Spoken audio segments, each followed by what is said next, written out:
The morning light made everything look innocent.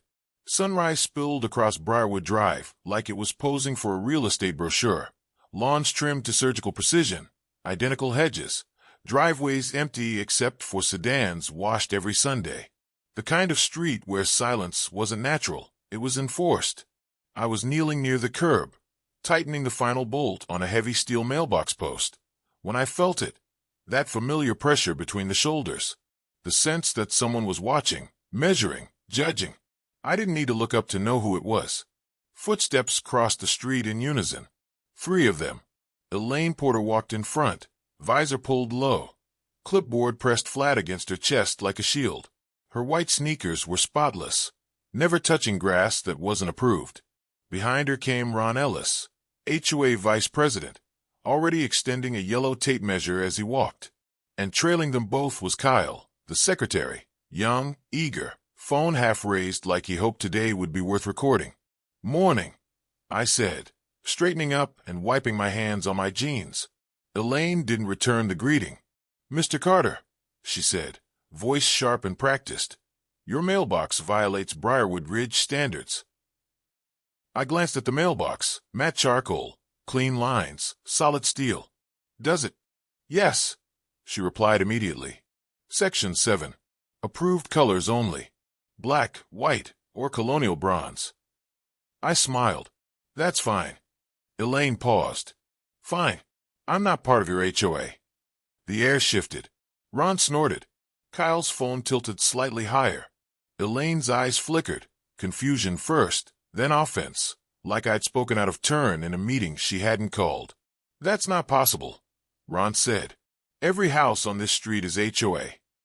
"Not this one," I said calmly. "You might want to double-check your map." Elaine's lips pressed into a thin line. "You don't get to opt out." "I didn't," I replied. "The property never opted in." Her voice sharpened. "If you live here, you comply. That's how this neighborhood works." I shrugged. "Then call whoever you need to call." Ron was already tapping his phone. Down the street, an engine hummed to life. The patrol car turned the corner, less than 5 minutes later. Red and blue lights washed over manicured lawns and freshly edged sidewalks. Sprinklers clicked off mid-spray. Neighbors froze in place, one man holding a leaf blower, another halfway out of his garage. Phones came out quietly, like everyone already knew this was going to be worth watching. The officer stepped out, hand resting casually on his belt. "What seems to be the issue?" he asked. Elaine stepped forward. "This homeowner is refusing to comply with HOA regulations." The officer turned to me. "Sir, I'm not part of their HOA," I said. "This property isn't under their jurisdiction." Elaine scoffed. "That's absurd." "Do you have proof?" The officer asked, neutral. "Inside," I said. "Happy to show you." Elaine opened her mouth to protest, but the officer raised a hand.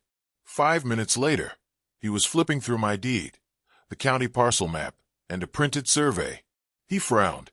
"Ma'am," he said, turning to Elaine, "this lot is not within your HOA boundary."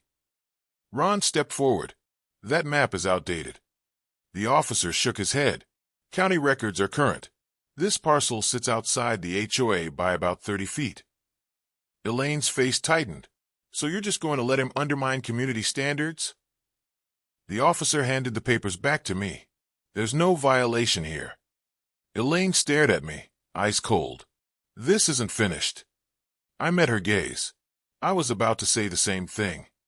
"I moved into Briarwood Ridge because I wanted quiet. I'm 38. Structural engineer. I solve problems that fail loudly if you get them wrong. Bridges, foundations, load calculations. I don't deal well with people who confuse authority with competence." The house came through a quiet county sale. Foreclosure, overlooked because the ownership history was messy. I didn't mind. I like projects. I like things other people avoided. What I didn't realize was that Briarwood didn't run on friendliness. It ran on compliance. You could feel it. The synchronized trash bins, the identical porch lights, the way people waved but never stopped walking. Elaine Porter had been HOA president for over a decade. No elections, no challengers, just quiet control. Ron enforced. Kyle documented. My first week, I got 3 notices. One about my trash can being visible for 12 minutes too long. One about my porch light being too warm. One about my car being parked nose out instead of nose in. None of it bothered me until the mailbox. That's when I checked the paperwork. And that's when I found the truth. The notices didn't stop. They escalated. Photos appeared taped to my door. Measurements scribbled in red ink. A contractor showed up claiming the HOA had approved repainting my fence without my consent. I sent one email. This property is not under Briarwood Ridge HOA authority. Further interference will be documented. Elaine replied within an hour. You don't get to decide that. That night, I slept light. On day 10, Elaine came back with a lawyer. They stood in my driveway like a firing squad. Neighbors didn't even pretend not to watch anymore. The lawyer cleared his throat. Mr. Carter, we are formally notifying you. I know, I said gently. Before you continue, there's something you should know. Elaine folded her arms. Here we go. I didn't just buy this house, I said. Silence. The 5 homes on this block, I continued, including the 2 rentals at the end and the vacant corner lot. They're all owned by the same LLC. Ron laughed. No, they're not.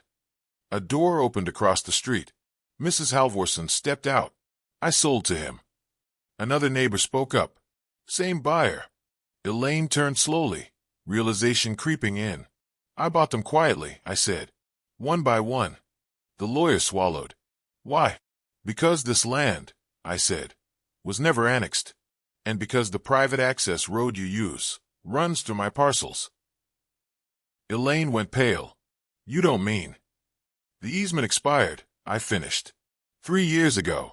The lawsuit came anyway. Elaine pushed it through the board. HOA funds paid the fees. 3 months later, the judge ruled. Clear.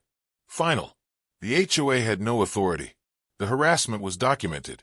Damages awarded. Elaine didn't look at me once. 2 weeks later, a sign went up at the entrance to Briarwood Ridge. Private road, access pending agreement. Panic spread fast. Elaine resigned that night. The new board requested a meeting. We sat at my dining table, sunlight streaming through windows Elaine had once criticized for being too reflective. We'd like to negotiate, the new president said carefully. I nodded. I'm open to that. The agreement was fair, respectful. The road reopened. Now, in the evenings, the street is quieter. Not because of rules, because people breathe again. Elaine's house is for sale. Sometimes I sit on my porch, watching the sun hit the street, just right, and I think about how power works. Most people assume the loudest voice owns the ground. They forget to check the deed.